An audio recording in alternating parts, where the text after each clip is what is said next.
First contact protocol, run for the hills. The humans are coming. When man enters the stage of an expanded universe, the Galactic Federation's first contact manual has to have an update on an emergency basis.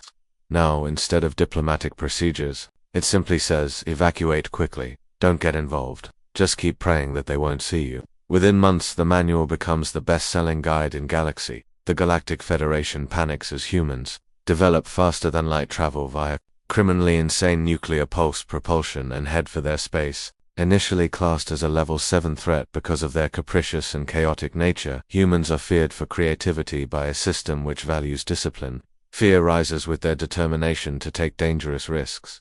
Nevertheless, when the human ship Determination arrives at Proxima Station, they come bearing gifts and friendship rather than conquering armies. Ambassador Zephyr Kane decides to meet them despite protocols ordering evacuation, and it turns out that humans are indeed seeking peaceful contact and company. After seeing Haven Station, Zephyr suggests to the Galactic Council went on Earth for diplomatic relations. The concluding part shows humanity joining Galactic Federation, transforming Galaxy-S approach to first contact from fear-based procedures into welcome rituals and possibilities. The emergency klaxon wailed through the corridors of the Galactic Federation's High Command, a piercing sound which ricocheted off walls crystalline in substance and substance so far never, ever undermined by this chaos. Ambassador Zephyr Kane, a tall, elegant being with translucent skin, the color of blue, white rock and 4 arms, hurried through suddenly panicked corridors where normally she walked or glided only in peace. Can it be, she said out loud with electronically altered sarcasm. The mark of her species is to end every sentence with a soft, upward inclination of tone that signals humility and modesty. Does it have to be them? And now what came out from the emergency council chamber sounded like something out of a comic opera, and yet it was frightening. If the most advanced civilizations in the galaxy seemed now to be huddled around a gigantic holographic display with various tentacles and shaking scales, one might have thought they were hard-pressed jellyfish, but their bioluminescent patches, pretty universally recessed, flashed in a state of distress that transcended their species. At the center of this chaos stood Director Vex Thornfield, his 6 eyes flitting from one stream of information to another while his assistant, a nervous thing called Pip that looked like nothing so much as a cross between butterfly and computer keyboard, frantically updated reports with wings beating faster than the naked eye could follow. Status report, Zephyr demanded, instantly taking on the stiff professional tone of a true diplomat, even with fear embodied in all physical consciousness surrounding her. They've done it, Vex pronounced. The grave toll in his voice left no room for doubt. The humans have developed faster than light travel. They will be here soon. The holographic display flickered, showing a rudimentary but quite functional spacecraft hurtling through space at impossible speeds. It was a crude design, very little reliefs, unsettlingly and more terrifying than the finest dreadnought in all known civilization's armament. How? Zephyr inquired, although she did not look forward to response. Apparently, Pip squeaked, consulting his notebook with flying update notes. They put nuclear explosives on the rear of their spaceship and detonated them. They call it a occult drive. Our physicists call it criminally insane. It can't be. Ambassador Coral Winters, riding all free in this world, among some of that species who had developed FTL technology over 3 millennia, protested. They appear to enjoy radiation, Vex said grimly. Our intelligence suggests that they've been doing it deliberately all along for some kind of medication. They also consume ethanol as a recreational activity, which is a known industrial solvent, but the only sounds that filled the room otherwise were the streaming status updates from monitoring stations all across this empire. Then slowly, one by all, those present really began to grasp what is happening. They're heading for Proxima Station, Vex persisted. At their present speed, 72 hours that LLB cleared the station, Zephyr immediately commanded. It's already done, Pip said with a shock of finality. The entire Proxima system and its neighbor Western 3 systems, we've issued a general warning to everyone in that sector of the galaxy to stay away. That's good. Zephyr nodded. Then he hesitated. What about the first contact rules of etiquette? The room broke into what could only be described as hysterical laughter. It came from beings who manifest humor by changing color or carefully orchestrating the sudden appearance of a cloud of spores. What first contact rules? Vex repeated, his voice breaking. Ambassador, you need to understand something. This isn't our first encounter with humans. Zephyr's forearms grew tense. Explain. 3 years ago we sent an exploratory probe to their system. Standard, procedure, observe, catalog, prepare for eventual contact. The probe was designed to be completely undetectable, using our most advanced stealth technology, and they shot it down with a primitive kinetic projectile and reverse-engineered our quantum communication system in 6 months. 6 months, Ambassador. It took us 4 centuries to develop that technology, at which elevation we made them a Lib 7 threat, Pip helpfully interjected. Lib 7 threat. Zephyr's voice soared up to a range that split 3 beautiful crystal flower petals. The species of the 13th expansion war were too predictable, Vex explained. They would only ever win by force and technology. Superior humans, however, are ... double quotes, he paused, then carefully chosen words. Humans are crazy with ideas. A series of news reports that even after only 2 nanoseconds produced to have the shivers Zephyr peculate back into cold blood, came to the holographic display stage from personal space. Historical analysis showed that to human conflicts, technological development and social systems view the species overall would appear as though they thrived on things totally impossible. They've spent all their recorded history involved in one endless war after another. Vex kept up. Nor did they just fight against other species, they also each other. I'll bet their own weapons have more than enough power to blow up the world, a few times over, and yet they never used them to achieve complete extinction. Instead, they prepare complex systems of mutual assured destruction that somehow keep the peace. Well, in actually ... double quotes, Zephyr grudgingly agreed. It gets worse, Pip chimed in. They've domesticated carnivores and keep them as pets. They subject themselves voluntarily to a severe physical workout for entertainment. They've figured out how to eat the substances that all other species get poisoned by and think they're delicacies.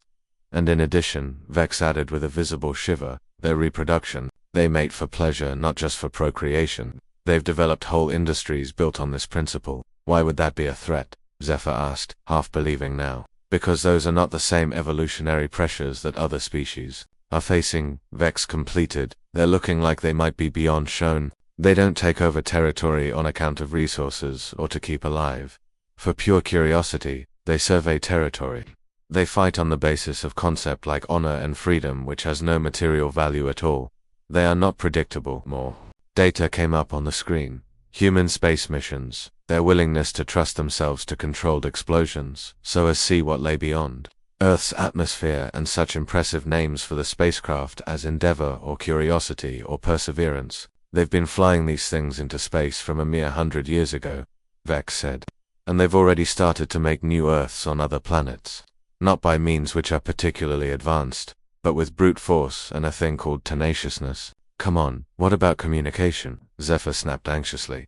Surely we can open diplomatic relations with them. We tried. Pip pulled up from another file.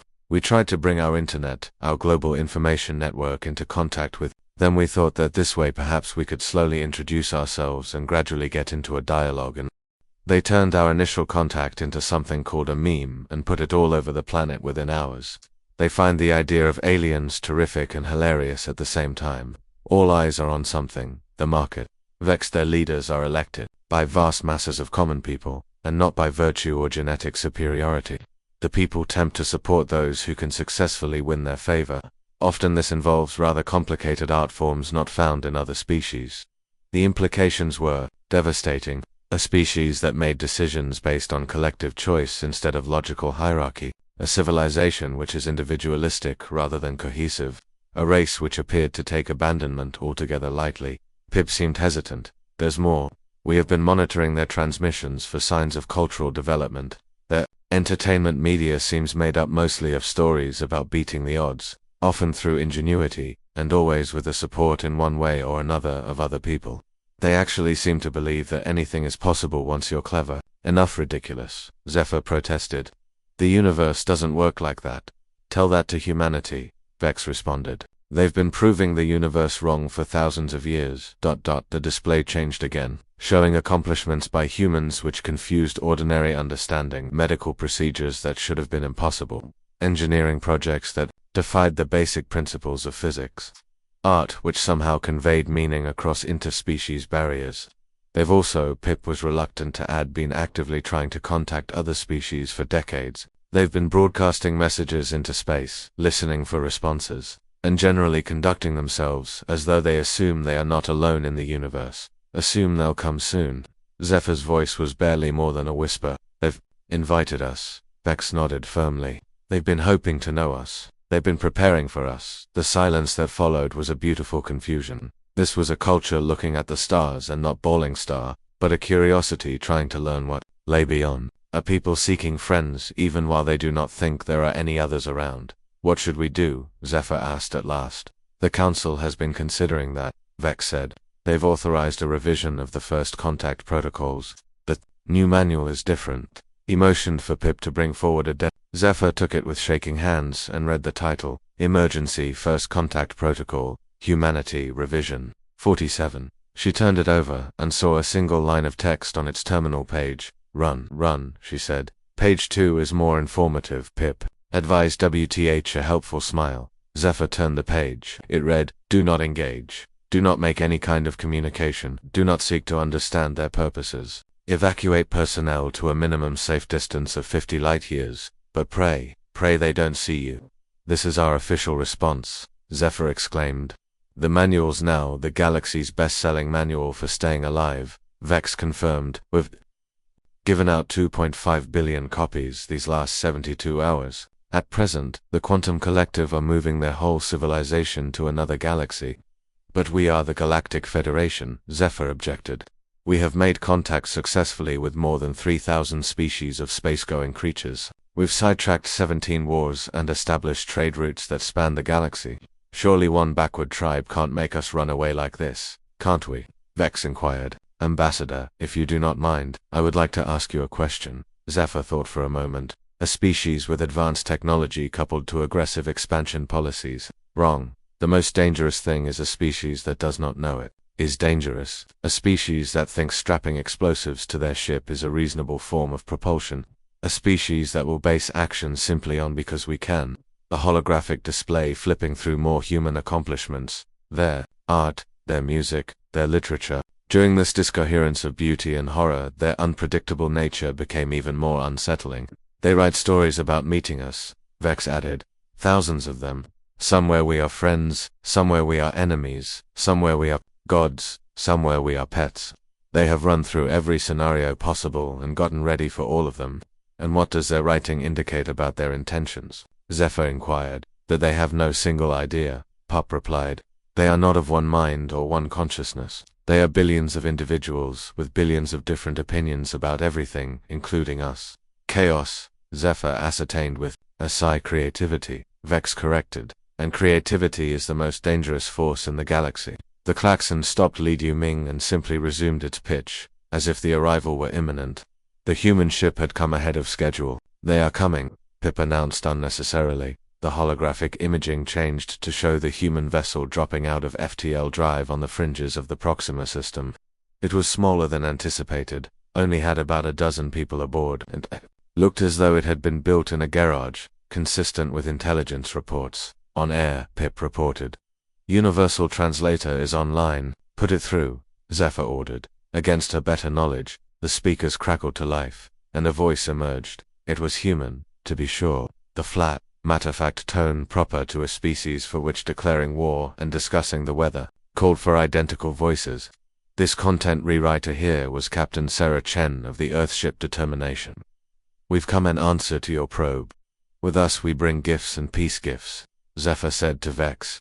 So they've come to conquer. These gifts we have brought our culture, our music, our art, our literature, the best in our cuisine. We hope to establish cultural exchange and diplomatic relations with you, and we're thrilled about it. Thrilled, Vex repeated, amazed. They're that excited.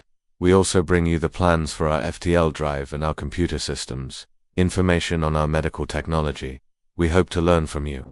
But we also hope to pass on what we've known. It was left to Pip. So the tech stuff is here for us to have, he gasped. Just like that. No terms, no conditions, especially those that can't be given. We know where you are, said Captain Chen, filling in the channel. We've mapped emergency routes to go there. We're not coming here to rob or conquer you. We're coming to say hello. And they tell us. The little sound went and died. We won't be what anyone expected. Yes, we're a surly and active bunch. We're dangerous even, but we're friendly people and hopeful in spite of everything. In any case, we still hope you'll come. To accept us, if nothing more. Yes, Vaxlan muttered. He felt as though he didn't understand it, but the light had got through within his skull. We're going to set up shop on a moon in this system, Captain Chen continued. So we'll stay here, we have patience. We say that to these descendants of people who didn't never believe but still came and found you dying for all generations. And their note Safi approach reached him so tragic at this their end, going to stay. That's what they said, Pip confirmed, peering at his semicircular carriage and squat. They've already begun to build some kind of colony or habitat. It's really quite moving. They use natural resources that are at hand and make at least a show of using renewable resources. Watching him for a reaction, Zephyr found her eyes wandering back to the escape procedures. Run, don't engage, and pray they don't notice you. Noticed us, she said softly. Us, Vex countered. They've been watching us for decades, waiting for us to make the first move.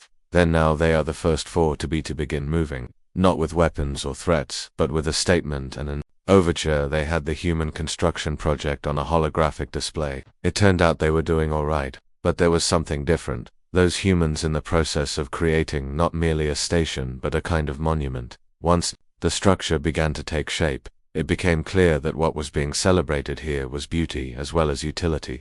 Art, Zephyr saw. They're making their station into a work of art. For us, Vex confirmed. They're trying to make a good impression. That's what we're running from, Zephyr asked. A species that wants to be friends. A species that wants to be friends. And has the capacity to accidentally destroy everyone while getting to know you, Vex corrected. Remind yourself that it's they who thought nuclear pulse propulsion was a good idea. But they made it work, Zephyr countered. That, Vex replied, is exactly the problem. No matter how inappropriate it may be, they keep everything running. Then the display refreshed again with more detailed construction information. The humans were building not just a station but a complex that included what appeared to be gardens, art galleries, and recreational and entertainment facilities. They came to stay, Pip observed. This is no temporary base. It's going to be filled with families and all kinds of people. They're beginning to get comfortable, Zephyr said. But it smells, Vex added grimly, as inviting a family quaffing by fireside in a wine-red house. The communication system chimed once more. Captain Chen's voice came back, kind and hopeful as ever. We know you're listening, she said. We can see your monitoring stations. We're not upset with you for keeping your distance. We realize we are still new to the whole galactic community. The hibernal view itself is allelomorphic, Vex said to Tennyson, who stopped its topic of conversation and looked out at the stars. Chen continued to speak afterwards. We have prepared a cultural exchange package. Copying it onto an open server that you can freely access. It includes our history, our art, our music, and our aspirations. Please share your future with us when we are finished. What Captain Chen added next was this. But let us assure you, we are staying. We are here to stay. We've become part of the galaxy now and hope to be a good neighbor. Then the transmission was over, and the council chamber fell silent again. Their neighborliness, Zephyr said. Indeed, Pip agreed, and something else. They will settle down here. According to the map of their construction schedule, Vex answered. They expect to be at this place for at least the next 100 years. They're building to remain. Zephyr looked at the emergency procedures again. Run, don't get involved. Hope that nobody notices them. It's no good, she said at last. What do you mean? Vex asked. We can't keep hiding from them. If they want to be part of the galaxy, we need to start thinking about how to relate to them. Shall I address them? Vex's rise in voice made several species in the room cover their hearing organs. Ambassador, these are humans, Vex said. They don't follow rules. They don't respect bounds. They do not even obey their own protocols. But they are trying to be friendly, Zephyr said. They are offering to share their technology. They are building art. They are patient. They're being human, Vex corrected, which means they're being unpredictable. Perhaps, Zephyr said slowly, unpredictable is not necessarily dangerous. A cacophony of voices in as many languages as there were species in the room protested, but Zephyr pressed 4 of her hands together to get silence. Think about it, she went on. So yes, it's chaotic. Yes, it's unpredictable. But it's also creative, curious, and apparently interested in peace contact. Maybe the danger is not in meeting them. Maybe the danger comes from not meeting them. What do you mean? Pip asked nervously. I mean that if we keep running from them, we're going to miss the chance to influence their development. They're going to explore the galaxy even if we do not help them. The question is, do we want them to do it alone, or do we want to be part of the process?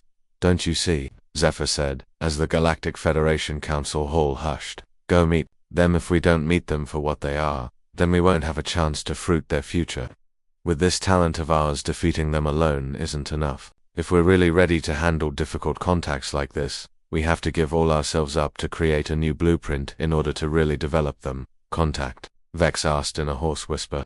I suggest we stop being chickens and start planning, Zephyr answered. We're the Galactic Federation. We've dealt with some pretty sticky first contacts in the past. Not like this one, Vex objected. No, not like this one, Zephyr smiled. This one's different. This one's an improvement. Improvement. Half of the council chamber erupted at once. Improvement. Zephyr reiterated. Think about it. Every other species we've contacted off infidelity with sweat came in pouring for trouble. The humans, however, are actively dirtying white, offering gifts and polite, patient to a fault. They give pleasure a little. Insanely different, Vex pointed out. Or maybe it is our kind of insanity. The holographic display flickered updated, presenting the human cultural exchange package. It was enormous, with thousands of years of history, art, and music, as well as philosophy beyond measure and literature beyond count. It was completely unprotected, up for grabs by anybody who chose to take it. They give everything, Pip remarked. Their whole culture is free for the taking. Parfads, no restrictions, rules or requirements. They're sacred possessions. They place complete faith in our hands. Oh, are they innocent? Vex suggested. Or good faith, Zephyr countered. What do you make of this information? They're giving away not only their achievements but also failures, mistakes, and dark periods in history. They are not being pretentious about who they are.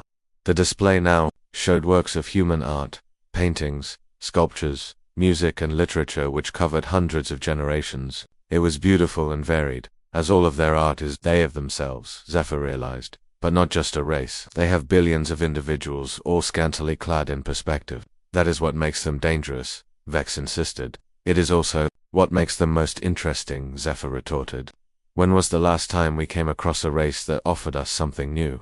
When was the last time we learned a corner of the universe? The council chamber fell silent as delegates from every world in the universe contemplated this. It was true that first encounters had become routine and predictable over time. Most peoples around the galaxy progress through similar stages of development and social behavior. They are different, Zephyr mused. Truly different. Perhaps that's exactly what the galaxy needs. You're talking about starting with a clean slate, Vex commented. We'd have to rewrite everything we know about diplomacy. We'd have to upturn all the lessons history has taught us about interstellar relations. Yes, that's exactly what I propose, Zephyr agreed. The world is as beautiful as they say. I wish our world was as beautiful as that, said Zephyr, but it weren't so easy then, either.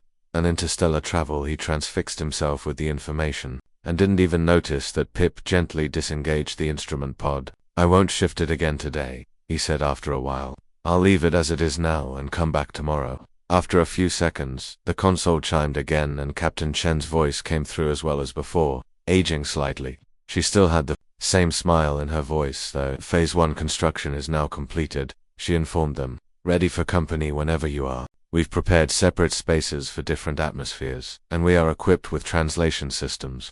We have also started a small garden, said Captain Chen. We brought some seeds from Earth.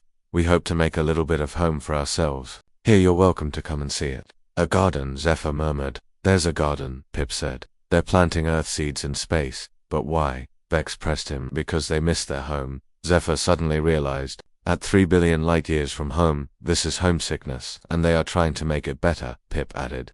They're trying to make everything better, Zephyr stated flatly. That's what they do. They see a problem and solve it. Don't deviate from this principle. In an empty place, they try to fill it. Among alien peoples, they do their level best to make friends. And what if it fails? Vex argued. Then they'll start over again, Zephyr told him. They won't give up. They simply never give up. The display showed a human-style garden. Its size was modest, but it somehow invoked hope. For the plants here came from a world a great distance away, and were being cultivated in the darkness of space by beings who refused to accept that home was impossible to recreate. I'm going to see them, Zephyr announced. The council hall erupted in noise. Representatives of some 50 or more different species, each holding their own objections and fears, sounded off in turn, but Zephyr had made up her mind now. As an official form of the Galactic Federation, I will go to see them, she repeated, and establish formal diplomatic relations with them. You will be court-martialed, the Vex warned.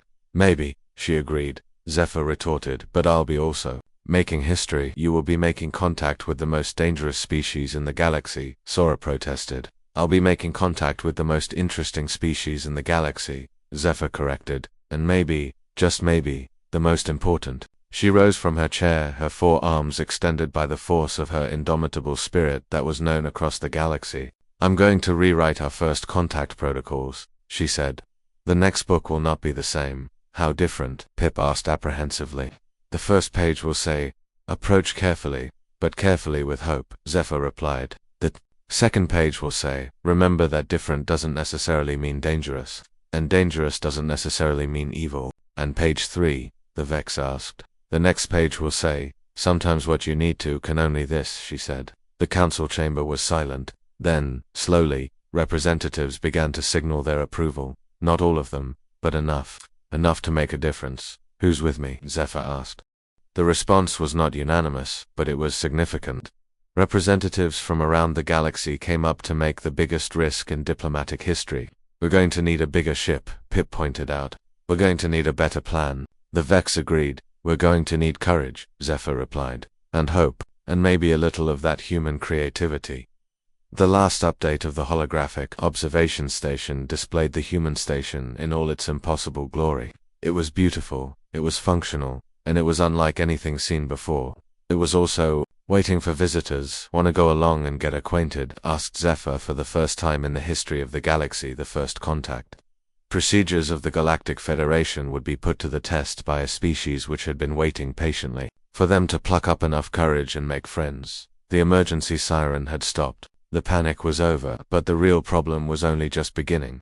But somewhere within the dark border of space, a small garden was growing, tended by creatures who believed that any problem could be solved so long as you were imaginative enough, patient enough, and prepared to keep hoping. And perhaps, just perhaps, they were correct. The trip to the human station was 6 standard hours.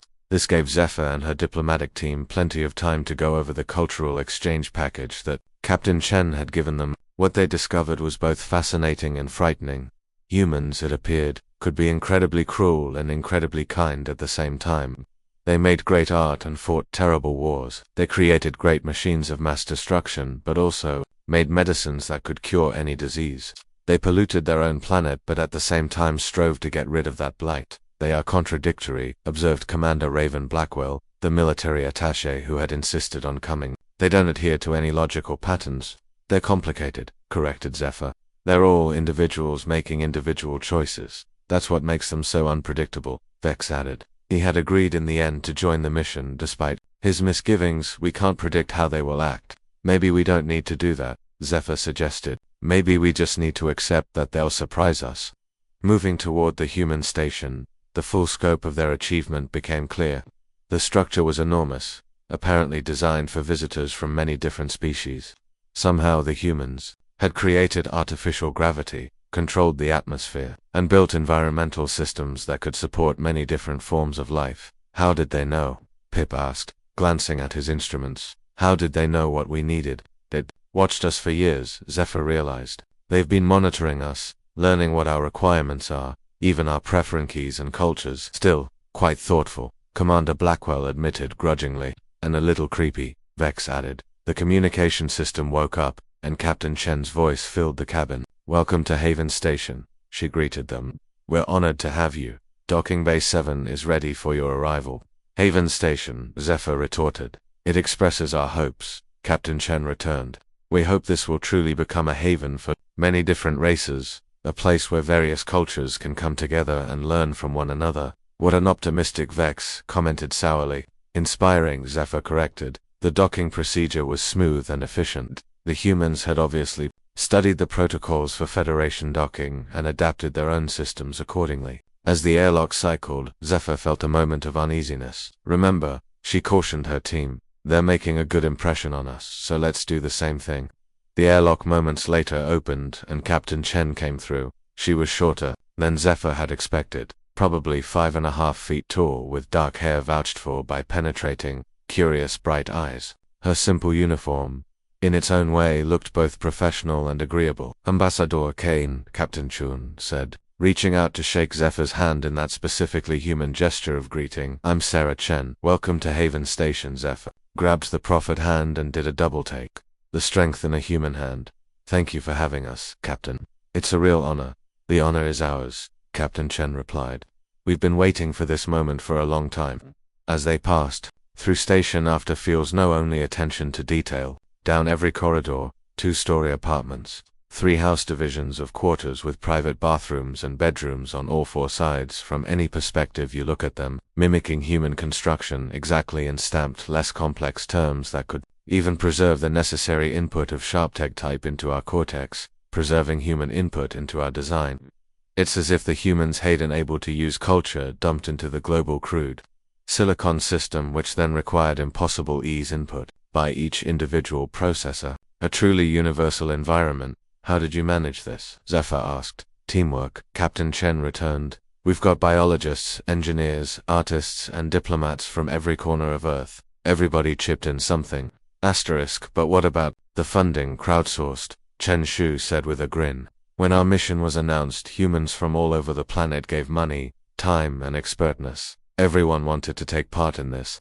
Our Captain Chen said in a tone of amused skepticism. "Well, not everyone," Captain Chen admitted, showing that even good news comes with its downside. "Some people think it's too dangerous, some people think it's too expensive, some people think it's too crazy, but the people who believed in it were enough."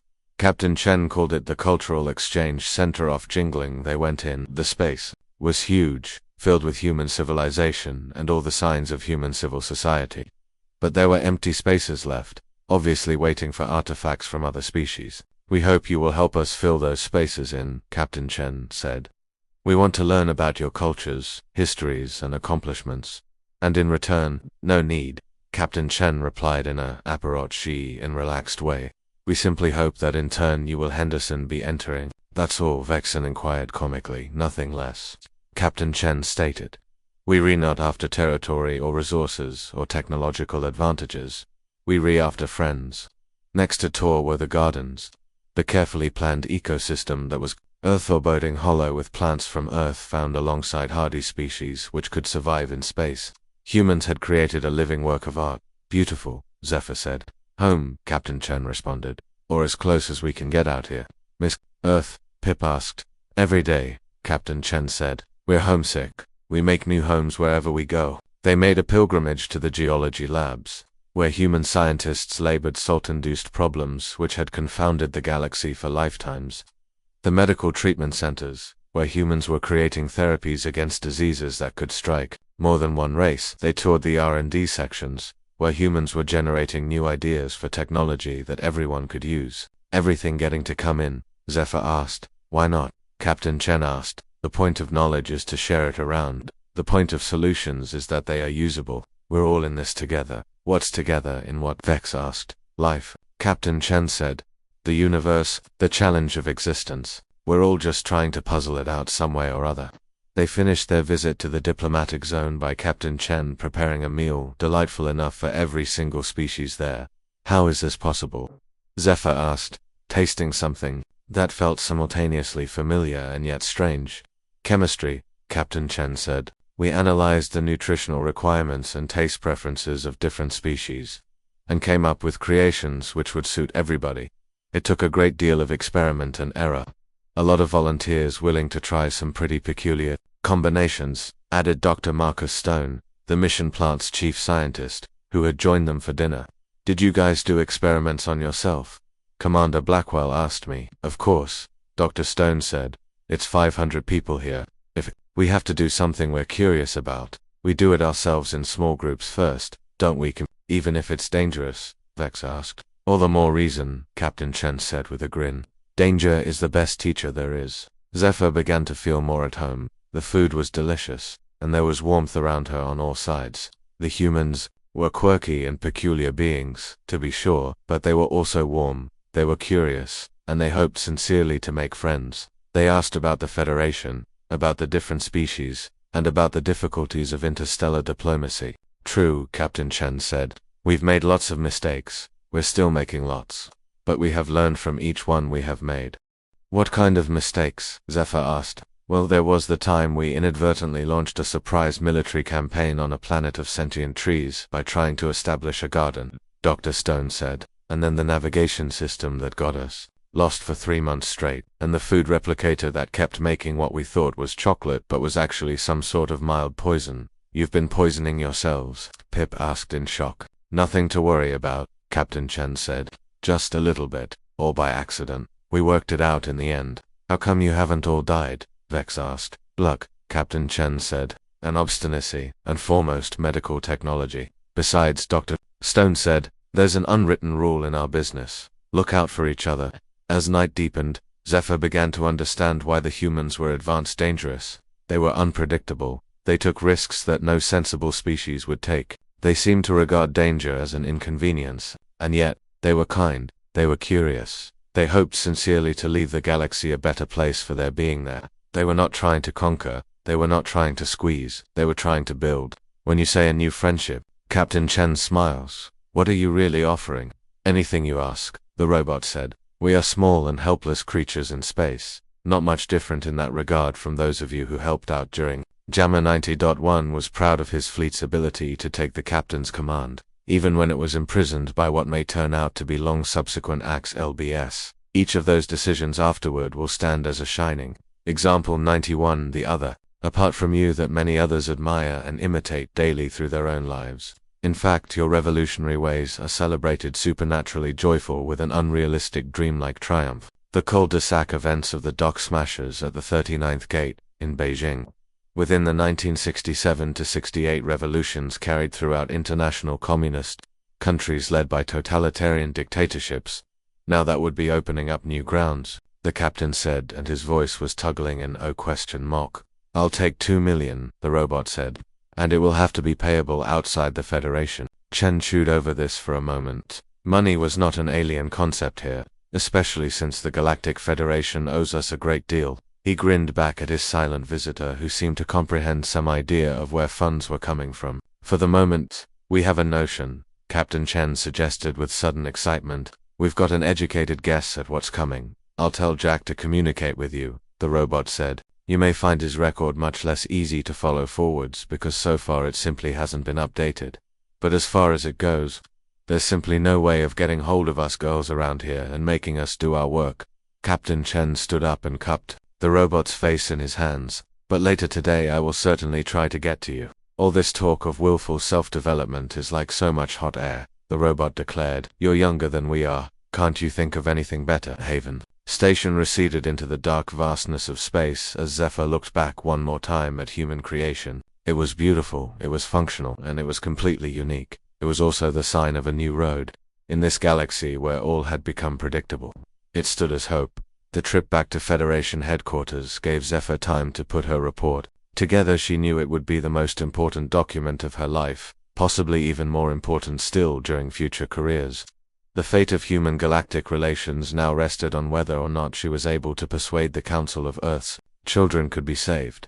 There are diplomatic initiatives going on right now, Vex said when they crossed the Federation frontier, offering various kinds of assistance to Earth. What are you going to tell them? I'll tell them the truth, Zephyr answered. We have found a species like no other. They are dangerous, it's true, but they're dangerous in the way that all truly energizing forces are a hazard. If they don't listen ... Then what will have slipped through our very fingers, Zephyr said, is the chance to triumph with insight over fear. The council chamber was packed when they arrived.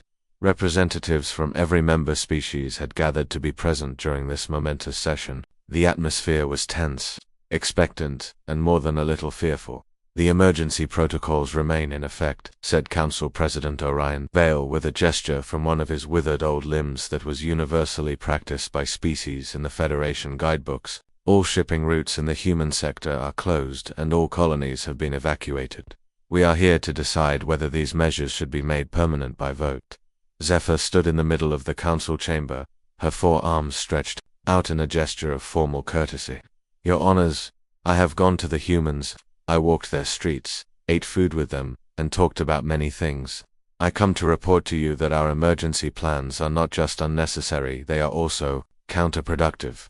But President Vale called for order in response. People are there push let in fidele saya as hells and violence. That's not being human, said Zephyr the same way. They're not conquerors. They're not conquerors. Invaders available on cheap milk right at breakfast. They pick no quarrels. No, it certainly is milk. It's all very well to say they don't want to conquer. That can't be true. But what political substance does this refusal show? They only wish to exchange, Zephyr said, and the advantage is on our side. They bring no harm. They are bringers of science and healing. All's naught but music.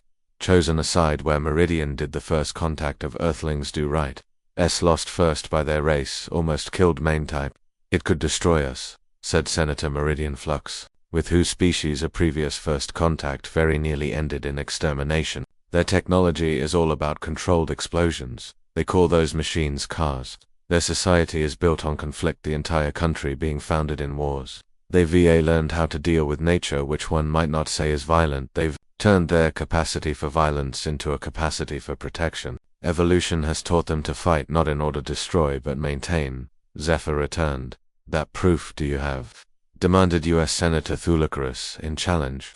Because I have seen their art, Zephyr replied. I have heard their music. I have read their stories. This is not a species that can boast of endless victories. It's more a species saw the universe be smashed, embraced. Backwards for cyclical repetition. In an unhappy word, does any war mean nothing but a continuous burial for those who win? She engaged the hologram array, displayed our images of human culture, including art that presents both war and peace.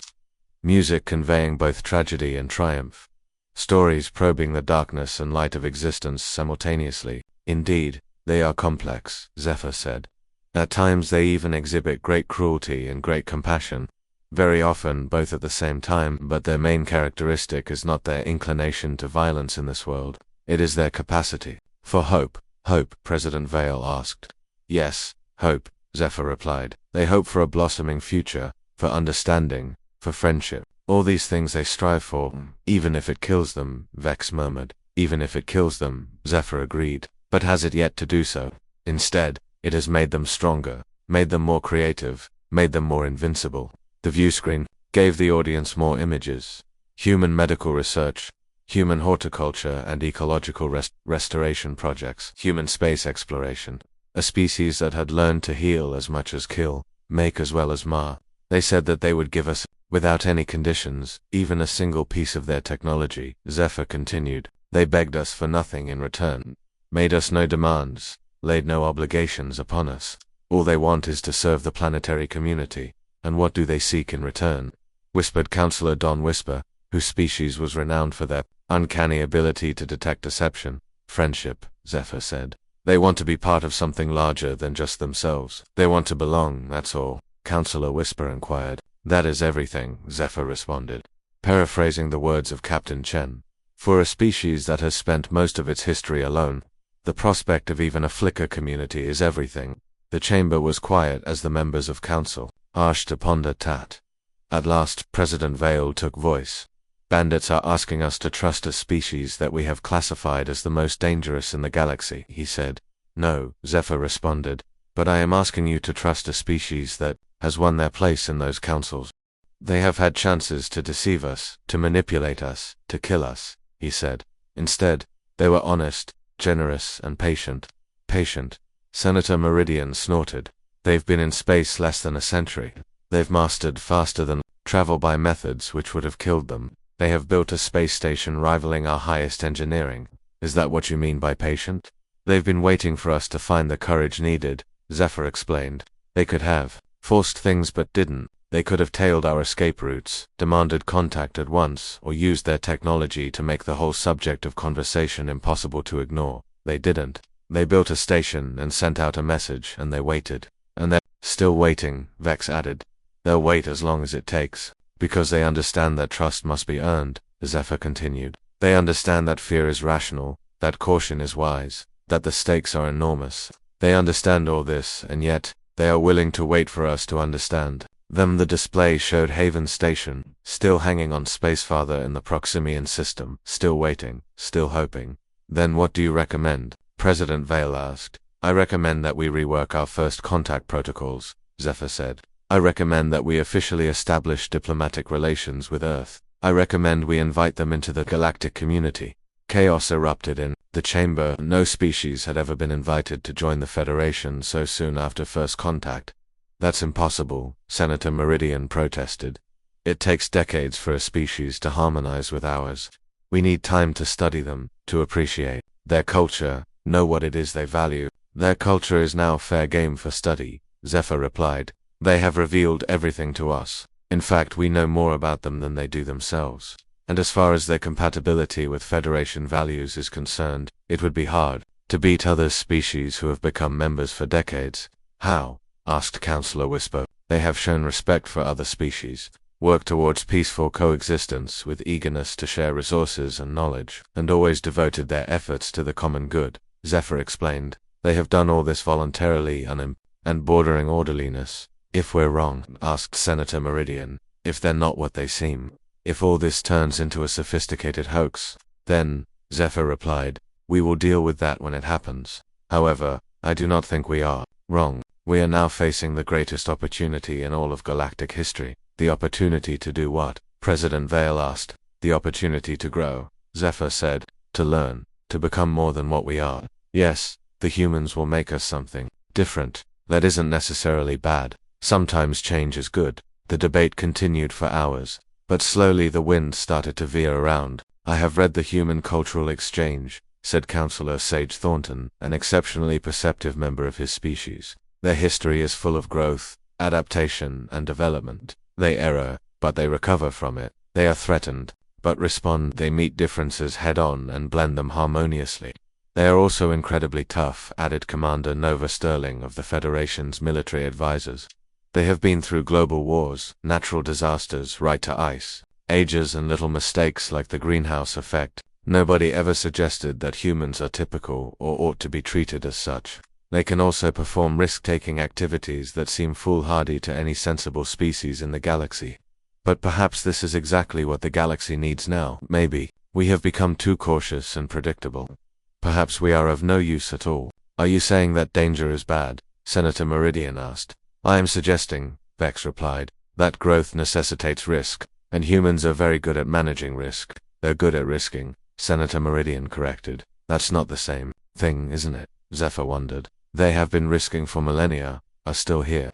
They have survived everything the universe threw at them, and not only survived, but flourished. Became they are adaptable, Counselor Whisper observed. Whenever change comes, they don't just react to it, they themselves make changes. They don't simply respond to others making difficulties for them. Instead, they cause everything to go smoothly even in times of conflict, and then they remedy both, Zephyr added. That's what they are.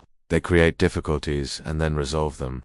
They ask questions and then make discoveries. They reach out for what lies beyond the far horizons, reach to bring it within sight closer by their own hands. It was as if the light of comprehension had suddenly filled the chamber. Here was a species that not only complained about existing under the universe, but went out and repainted it in its own way so that all looked different once again.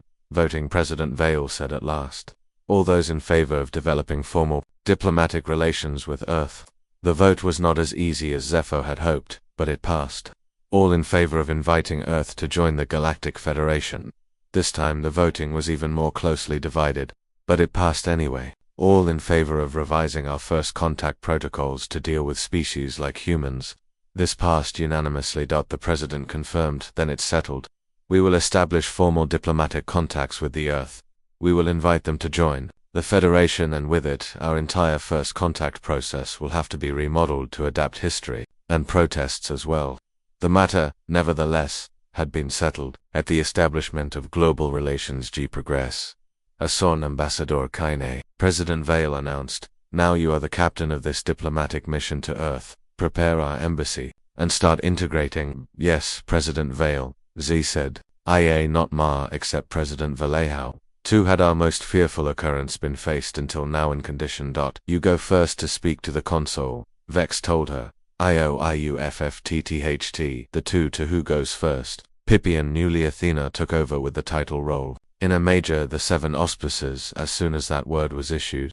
That is to say, putting that aside, the future did not look so bleak after all. Indeed, Zephyr said, Again, those words she had said so many times already. We are. Although it will impact what happens then, issued these words. But as everyone will put his lives there to make it happen. When are we going, Chief? So, Piper asked. Right away, Zephyr said with finality, and as quickly as possible. The Earthians are waiting for us. We have made them wait long enough. Indeed, wrath of the old Dolores Kusi. Notably, Z went herself ahead, with the next 2 weeks, spent in transit to Earth, represented Zephyr's final preparations for the most critical diplomatic mission of her career. She delved head into human culture by us, studied their language as well as learned them all himself, and attempted to comprehend their many-layered society. They don't simply have diversity, she explained to her team as they approached the solar system of Earth. They are divers. LC copies are themselves Renotha. Every culture includes many tradizaries, everything from small _preview yams _full _individual. Everyone has come of and cultures sponsored by the war. How can we negotiate with that? Asked Dr. River Blackstone as the mission's cultural specialist. We can't, Zephyr replied. We become part of it. We participate in the conversation. As it wove around in the hole, it changed color. Earlier in this voyage, Earth was beautiful from space, a blue-green marbled sphere. But it was also ravaged. There were attendant signs of industrial development, and urban sprawl and environmental destruction. It was one world out of countless billions, a planet lived over, fought over, loved. It's different from what I'd expected, Vex admitted. What had you expected? Zephyr asked. Something ... well packaged. Vex hesitated for a moment before adding, you know, something exquisitely managed. They're iffy managers, Zephyr confirmed. They live in conjoint passion. They do not have facilities alone. To them the entire world is their living space. Humans provided a set of geographical coordinates for the landing site called UN headquarters, which they explained was a kind of world government. What do you mean a world government? Dr. Blackstone inquired. They don't have a single world government, Zephyr said. There are hundreds of separate nations on Earth. They each have their own laws, cultures, values, but they are mutually recognized. How do they come to consensus? Pip continued to inquire. They argue, Zephyr answered, then pointed out. They debate. They make concessions. They vote things through, sometimes fighting physically, but they manage to get it to work. That's complete chaos, Vex observed. That's democracy, Zephyr corrected him. It has also produced the most creative, most adaptable, most tough-skinned species in the entire galaxy. As their ship set down through Earth's atmosphere, Zephyr felt his nerve endings tingle with a mixture of excitement and alarm. This was the time. This was where the trail of man-galactic relations was forked. The landing was smooth, the reception committee was ready, and the media coverage, formidable.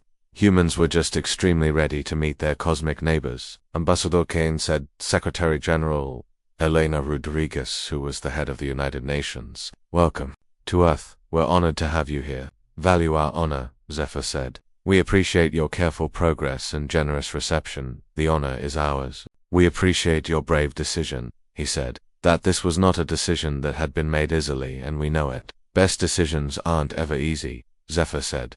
During the days that followed there were meetings, award ceremonies, and cultural exchanges. Spoke with political leaders from different nations, scientists in the international community, entertainment stars and entrepreneurs. She visited schools, hospitals, museums, and factories. She experienced the best of humanity and the worst. The joys and sorrows, successes and failures, hopes for tomorrow and bitter despair. She saw them all. Somehow you are odd, she said, to Secretary General Rodriguez in one of their private conversations. We're human, Rodriguez replied. That's what we are good at. And how do you keep it together? Zephyr asked. We don't, Rodrigo confessed. We just try ourselves. Keep hoping and awaiting something better. Not all wants to save a rocking boat, and if at first we don't succeed, Rodriguez responded, yet ourselves until we drop. This is what we are good at. The formal treaty was signed at the General Assembly of the United Nations, with representatives from every nation on Earth witnessing. It was a moment without precedent in human history, a species speaking with one voice. Today, Secretary General Rodrigo announced, humanity is to join the community of galaxies. We do so with humility and hope, working together to maintain peace between nations. Today, Sci-Fi replied, the galaxy embraces its latest member US. We do so with passion and enthusiasm, along with a commitment to mutual development and understanding. In an instant, The ceremony was broadcast to every corner of the universe. Billions of beings could witness history in making. When mankind arrived, the universe for all eternity would be changed. But perhaps the most important of all was a time after the ceremony, when a human child not yet very old came up to Zephyr and handed him a piece of paper. "I made this for you," the child said, and held up a crayon picture of human beings and aliens, all clasping hands among the stars. "It's beautiful." Zephyr took the picture. "What is it?" "It's us," the child told him. "All of us. Together." "Together," Zephyr said. He looked at the simple drawing, somehow captured the complexity of what they had accomplished as a group. "Together," the child replied. "Friends, right?" And in that moment, Zephyr knew that all the rules, all the procedures, all the careful diplomatic negotiations were simply prelude to what they were supposed to be doing, building a galactic community for themselves to live in. It was moments like this. A child who can see in spirit instead of danger, a universe that is infinite.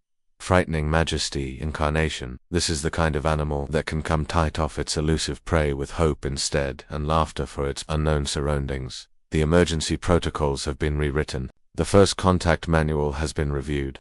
The addition of a newcomer to the galaxy, but even more than that, all species in the galaxy now have a unique way of thinking. The human beings have shown difference means safety, not peril. Chow doesn't mean ruin. And hope isn't naivety, in point of fact, is wisdom. They showed that sometimes the most important thing you can do is say hello. And sometimes, if you're lucky, someone will say hello back. What was previously a manual that read run now said welcome. The members of a species that had once been declared to be the most dangerous in all galaxy were now placed at the very top, and somewhere in the immense reaches of space we call the galaxies. New voices would be heard in this galactic conversation, bringing with them fresh perspectives on old questions. The universe was becoming more boisterous, more chaotic, and ever less reliable. It might provide anything. It became more like human beings. It was now clear to everyone that they were exactly what it needed. Asterisk.